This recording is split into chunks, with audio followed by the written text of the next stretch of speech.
Let me ask you something. What's harder than selling a property in today's market? Selling one where someone else is living inside? Because now it's not just about price, marketing, or negotiation. It's about people. It's about timing.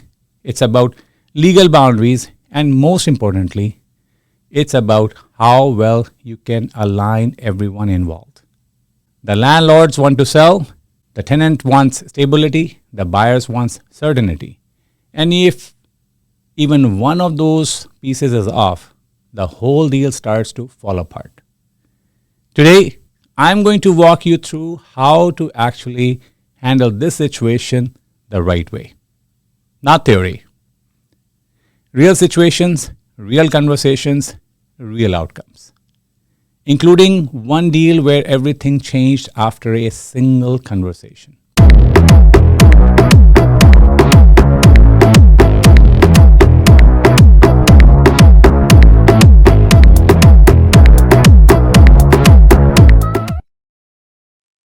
Let's start with the biggest mistake I see.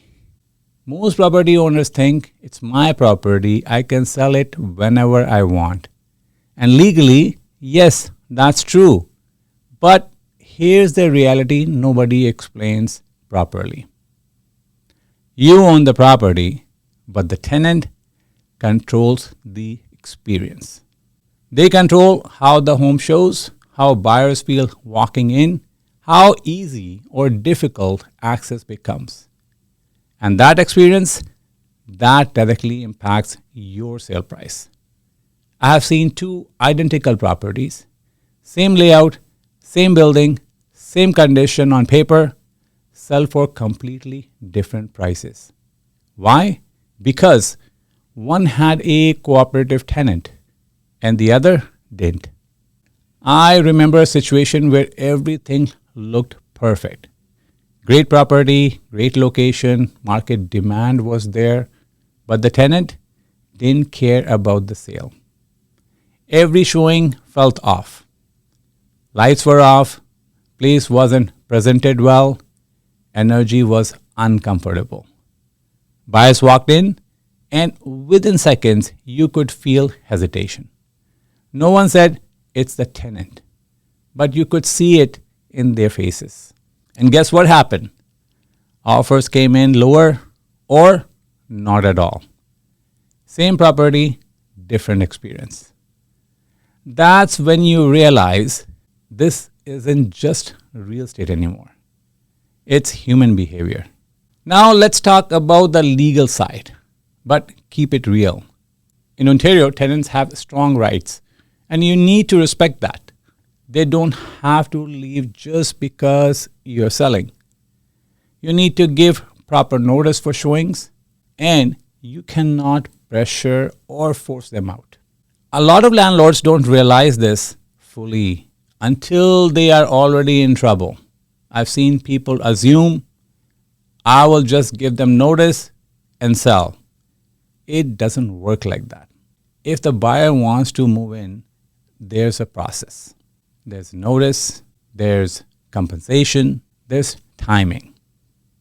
And if you get that wrong, you don't just delay the deal. You risk losing it entirely.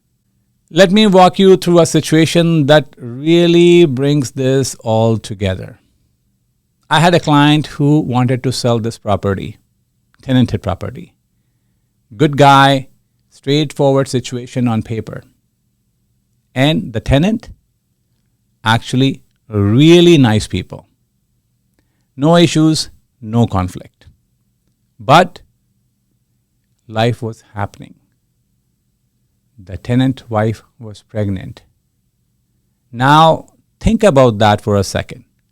You are asking someone who's preparing for one of the biggest moments of their life to keep the home spotless, step out constantly for showings, have strangers walking through their space. That's already a tough situation. Now add timing.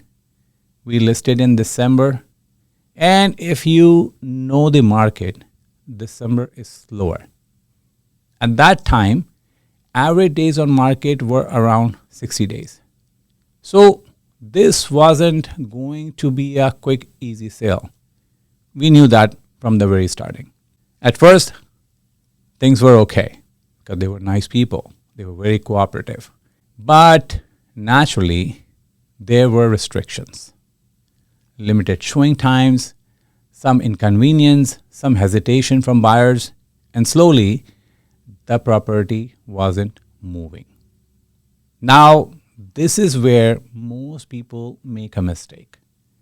They blame the market, they blame the tenant. They say, let's just wait. But I knew that wasn't the issue. The real issue was misalignment. So I made a decision.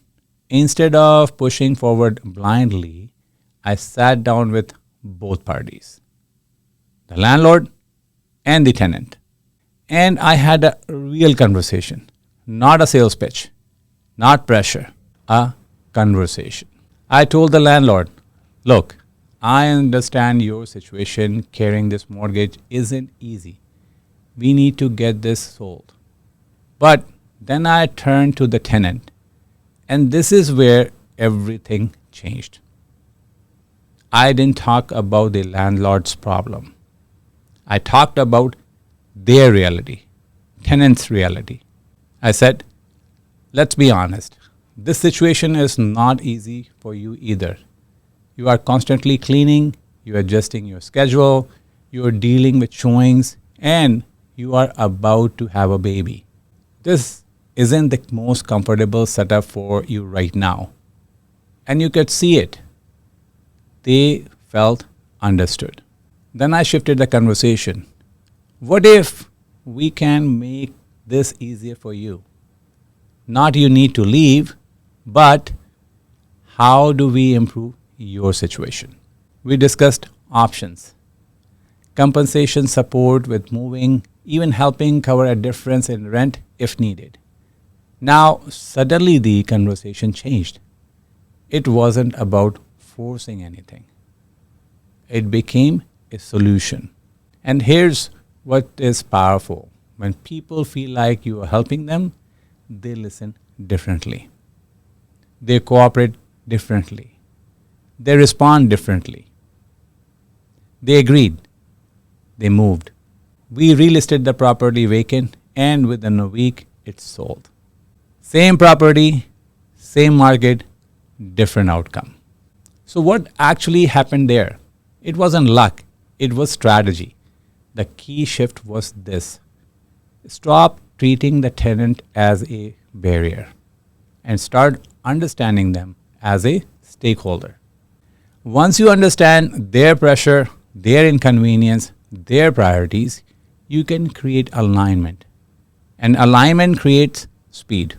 Let's address the elephant in the room, paying a tenant to leave. A lot of landlords hate this idea, cash for keys. They say, why should I pay? It's my property. Fair question. But let's look at it differently. If you spend $5,000, $7,000, even $10,000, and your property sells faster with better offers and less stress, what's the real outcome? You didn't lose money, you invested to unlock value. I've seen situations where that decision added 30, 40, and even 50K to the final price. That's not an expense. That's strategy. Here's the mindset shift you need. You are not negotiating against the tenant. You are negotiating with them. The moment it becomes you versus them, you already lost control. But when it becomes, let's solve this together, everything changes. Let me quickly call out the mistakes I see all the time. Listing without a plan. Ignoring tenant communication. Being too aggressive or too passive. Not thinking about buyer type and expecting everything to just work out. It doesn't. This requires intention. So if you are thinking about selling a tenanted property, ask yourself this. Are you just putting it on the market, or are you actually managing the situation? Because one approach creates friction, the other creates results. And remember this, the tenant is not just living in your property. They are shaping how your property is sold. If you are in this situation and want to handle it the right way, reach out. Because one smart conversation can save you months of stress and tens of thousands of dollars. This is Real Estate Wisdom with Vish, where we don't just talk real estate, we talk what actually works. Thank you for watching this episode and all the episode before. We really appreciate that. We work hard behind the scene, and we'll love it when you like, subscribe, and share it with others. Please keep giving your love to us, and we will deliver. Thank you for watching. Have a wonderful day. Bye for now. Disclaimer. The information provided in this podcast is for informational purpose only and should not be considered as financial or investment advice. Consult with your professional before making any real estate decisions.